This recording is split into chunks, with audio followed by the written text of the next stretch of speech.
Record वही इंसान तोड़ता है जिसकी रगों में खून नहीं जुनून दौड़ता है। नमस्कार प्यारे साथियों, स्वागत है आपका अगेन आइंस्टीन टेक्निकल क्लासेस के यूट्यूब चैनल पर।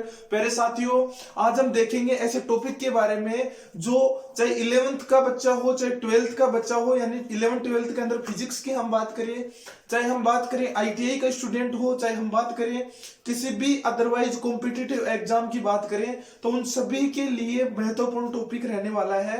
तो चलिए बच्चों, ऐसा कौन सा टॉपिक है उस टॉपिक के बारे में हम बात करते हैं। प्यारे साथियों, आज टॉपिक है न्यूटन का गुरुत्वाकर्षण नियम, यानी कि आज हम देखेंगे कि न्यूटन का गुरुत्वाकर्षण का नियम क्या होता है। प्यारे साथियों, टॉपिक को स्टार्ट करें उससे पहले मैं आपको कहना चाहूंगा कि यदि आप हमारे चैनल पर नए हैं तो चैनल को सब्सक्राइब कर लीजिए तथा बेल आइकन को प्रेस कर लीजिए, ताकि इसी प्रकार के टॉपिक के नोटिफिकेशन या इसी प्रकार के वीडियोस जो भी हो आपके लिए, जो एग्जाम के लिए महत्वपूर्ण हो, उन सभी की नोटिफिकेशन आपको सबसे पहले मिल सके। तो प्यारे साथियों, चलिए आज का टॉपिक है हमारा न्यूटन का गुरुत्वाकर्षण का नियम। और प्यारे साथियों, न्यूटन का गुरुत्वाकर्षण के नियम की हम बात करें तो प्यारे साथियों, ऐसे टॉपिक के बारे में मैं तो कहूंगा कि किसी कॉम्पिटिटिव एग्जाम की तैयारी कर रहे हैं किसी स्टूडेंट को ये आवश्यकता नहीं है, बल्कि दैनिक जीवन में भी इसका बहुत महत्व है। और ऐसे टॉपिक के बारे में या फिर ऐसी चीजों के बारे में सभी को पता होना चाहिए। मैं तो कहूंगा चाहे कोई आम इंसान हो उसको भी ऐसी बातों के बारे में पता होना चाहिए कि ऐसा किसी ने नियम दिया था और इस प्रकार से ऐसा कुछ होता है लाइफ के अंदर। तो चलिए प्यारे साथियों, हम न्यूटन के गुरुत्वाकर्षण नियम की हम बात करें तो न्यूटन ने प्यारे साथियों बताया कि इस ब्रह्मांड के अंदर प्रत्येक कण एक दूसरे को आकर्षित करता है, और यह जिस बल के द्वारा आकर्षित करता है, प्रत्येक पिंड एक दूसरे को आकर्षित करता है, और यह जिस बल के द्वारा आकर्षित करता है उसके बारे में न्यूटन ने बताया। यानी कि जिस बल के द्वारा आकर्षित करता है उसे गुरुत्वाकर्षण बल कहते हैं, और उस बल के बारे में इन्होंने बताया। हम बात करते हैं न्यूटन के गुरुत्वाकर्षण नियम के बारे में। तो प्यारे साथियों, न्यूटन के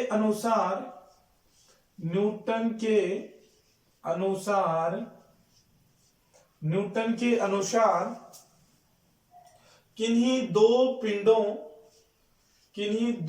पिंडों के मध्य, पिंडों या कणों के मध्य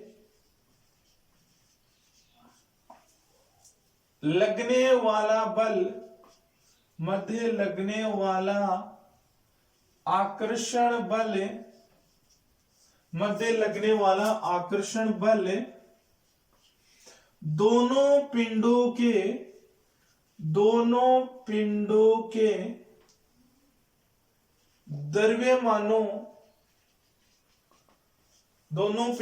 द्रव्यमानों के गुणनफल के समानुपाती,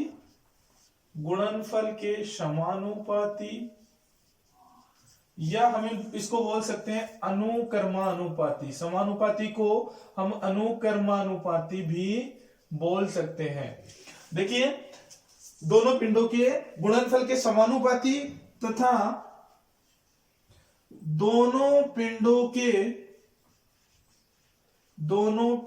के मध्य की दूरी या बीच की दूरी, मध्य की दूरी के वर्ग के व्युत्क्रमानुपाती,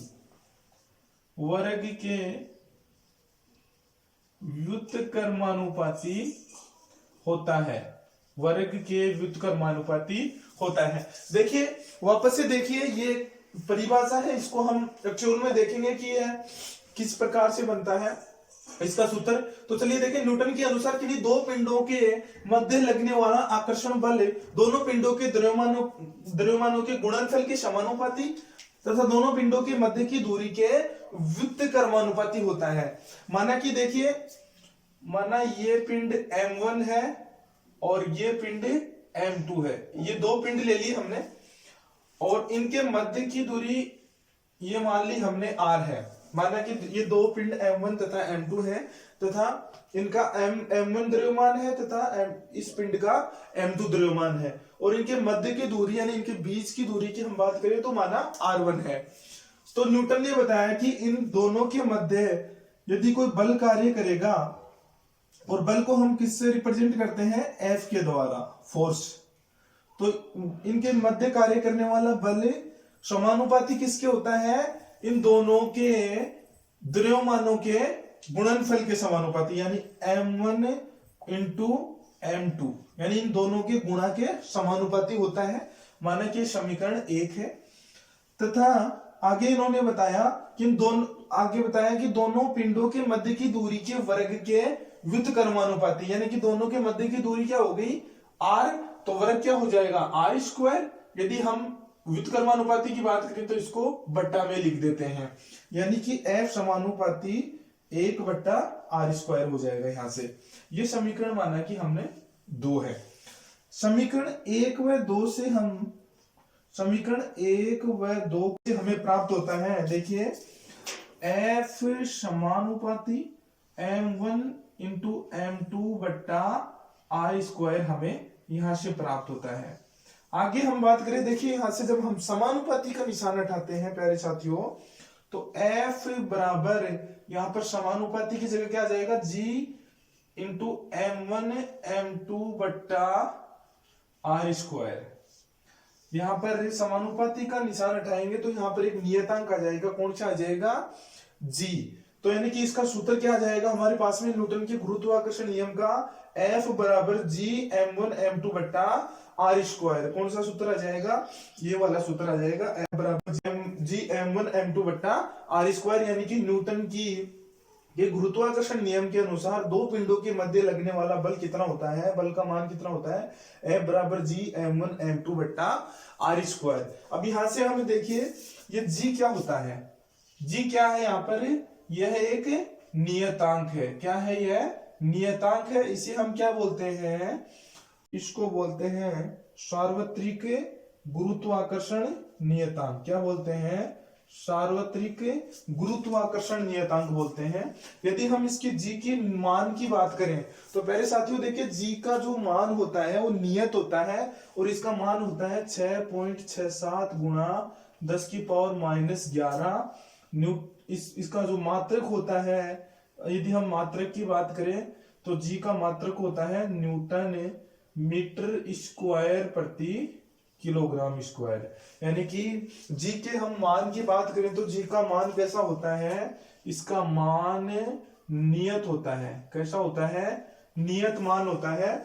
यानी कि कितना होता है? 6.67 गुणा 10⁻⁻11 न्यूटन मीटर स्क्वायर प्रति किलोग्राम। इसका क्या होता है?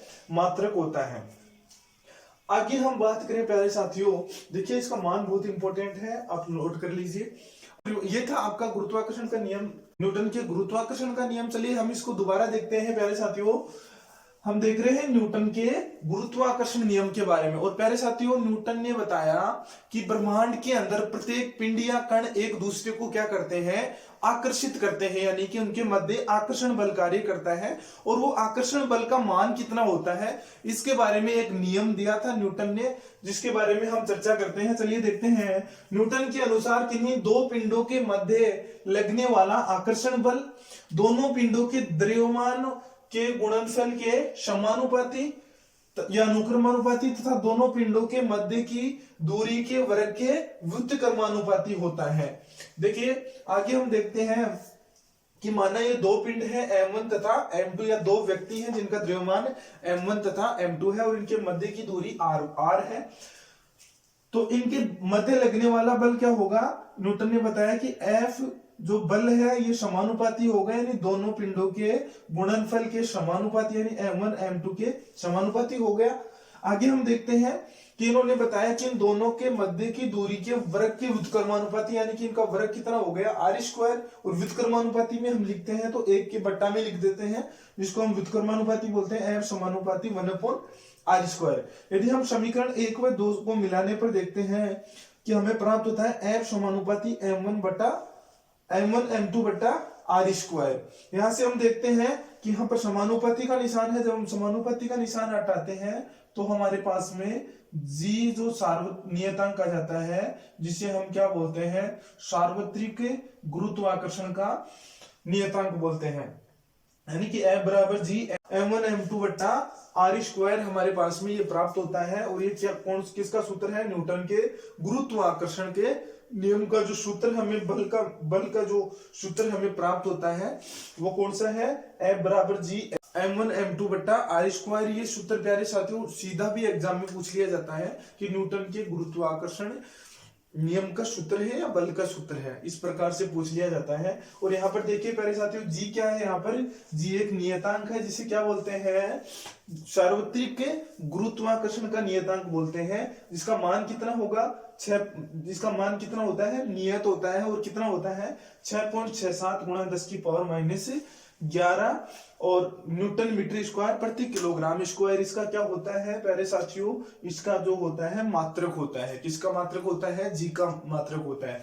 देखिए कैपिटल जी में और स्मॉल जी के अंदर अंतर है, वो क्या अंतर है वो हम बात करेंगे आगे की वीडियो के अंदर। इससे पहले यदि आपको वीडियो बहुत पसंद आया हो तो आप वीडियो को लाइक कीजिए, यदि आप हमारे चैनल पर नए हो तो चैनल को सब्सक्राइब कीजिए तथा अपने दोस्तों को इस वीडियो को शेयर कीजिए ताकि उनको भी इसका बेनिफिट मिल सके। जय हिंद, जय भारत।